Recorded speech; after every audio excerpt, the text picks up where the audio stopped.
बरेली में I love Mohammad poster को लेकर शुरू हुआ विवाद अब सियासी भूचाल में बदल चुका है।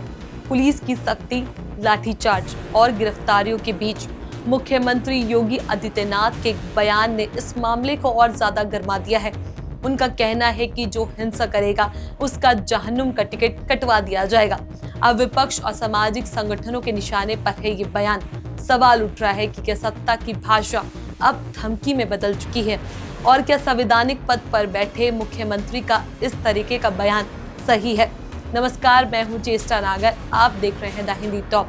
आज हम आपको बताएंगे इस पूरे विवाद के सभी पहलू, योगी आदित्यनाथ का बयान, विपक्षी नेताओं की प्रतिक्रिया, पूर्व आईपीएस अमिताभ ठाकुर का राज्यपाल को लिखा पत्र और कांग्रेस सांसदों का नजरबंद किया जाना। कुछ लोग रहते भारत में हैं, लेकिन गजवाए हिंद का नारा लेकर के भारत के अंदर राष्ट्र विरोधी गतिविधियों को बढ़ावा देने का कुत्सित कार्य कर रहे हैं। गजवाए हिंद हिंदुस्तान की धरती पर नहीं होगा। भारत की धरती, ये भारत के देवीय महापुरुषों, अवतारी महापुरुषों, देश के लिए अपना बलिदान देने वाले महापुरुषों के आदर्शों से संचालित होगा।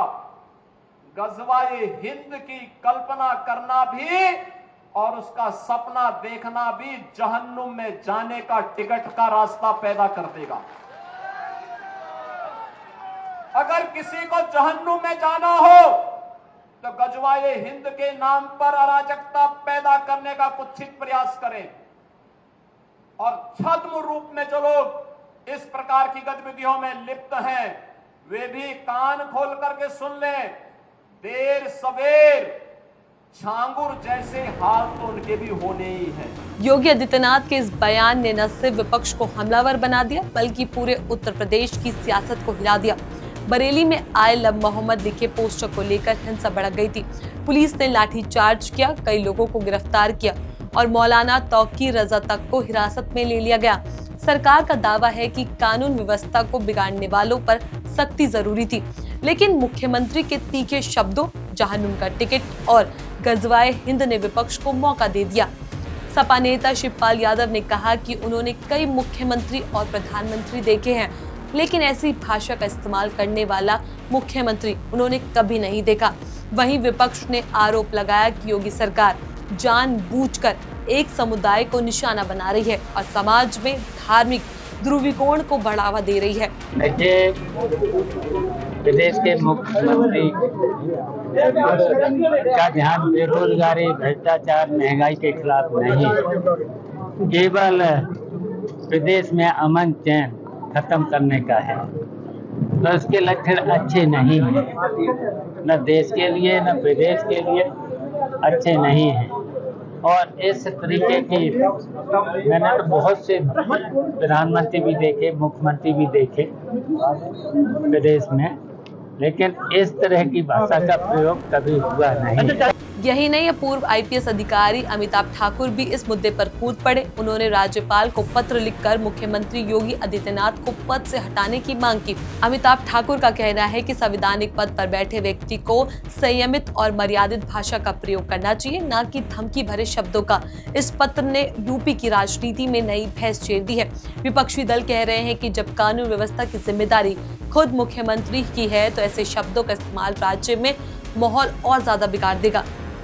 उत्तर प्रदेश के मुख्यमंत्री श्री योगी आदित्यनाथ द्वारा प्रारंभ से ही संविधान के अनुच्छेद 164(3) के तहत बनाए गए तृतीय अनुसूची में वर्णित ओथ के प्रावधान का अनवरत उल्लंघन करने और विशेषकर बरेली घटना के बाद स्पष्टतया इस शपथ का घोर व्यतिक्रमण किए जाने की स्थिति में मैंने उत्तर प्रदेश के राज्यपाल को अपने संवैधानिक अधिकारों का प्रयोग करते हुए श्री आदित्यनाथ को मुख्यमंत्री पद से विलग किए जाने का अनुरोध किया है। मामला यही नहीं थमा। बरेली हिंसा को लेकर कांग्रेस सांसद इमरान मसूद पीड़ितों से मिलने जाने वाले थे, लेकिन पुलिस ने सुरक्षा कारणों का हवाला देते हुए उन्हें नजरबंद कर दिया गया। इमरान मसूद ने कहा कि ये लोकतंत्र का मजाक है। विपक्षी नेताओं को घटनास्थल पर जाने से रोका जा रहा है, जबकि सत्ताधारी दल के नेताओं के लिए कोई रोक टोक नहीं है।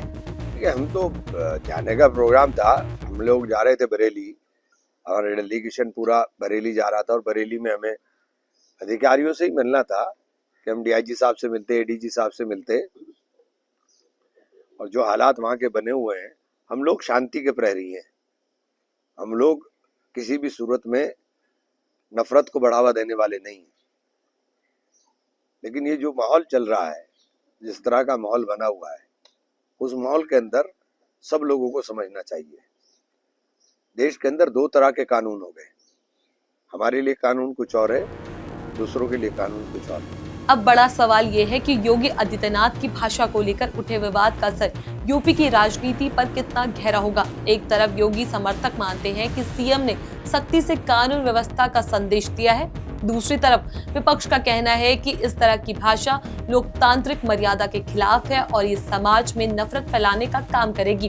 कांग्रेस, सपा और कई विपक्षी दल अब एकजुट होकर इस मुद्दे को विधानसभा और सड़क पर उठाने की तैयारी कर रहे हैं। वहीं बीजेपी नेताओं का कहना है कि विपक्ष केवल बयानबाजी कर रहा है और असली मुद्दों से ध्यान भटकाने की कोशिश कर रहा है। तो आपने देखा और सुना, बरेली हिंसा पर सीएम योगी आदित्यनाथ के बयान ने यूपी की सियासत में नई आग लगा दी है।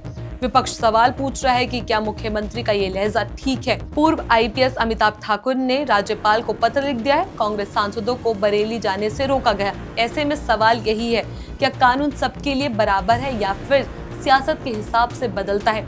इस पूरे मुद्दे पर आपका क्या कुछ कहना है? अपनी राय हमें नीचे कमेंट बॉक्स में जरूर बताएं। ऐसी और भी वीडियोस के लिए आप हमारे चैनल द हिंदी टॉप को सब्सक्राइब कर लें। इसके अलावा आप हमें एक्स, फेसबुक और इंस्टाग्राम पर भी फॉलो कर सकते हैं।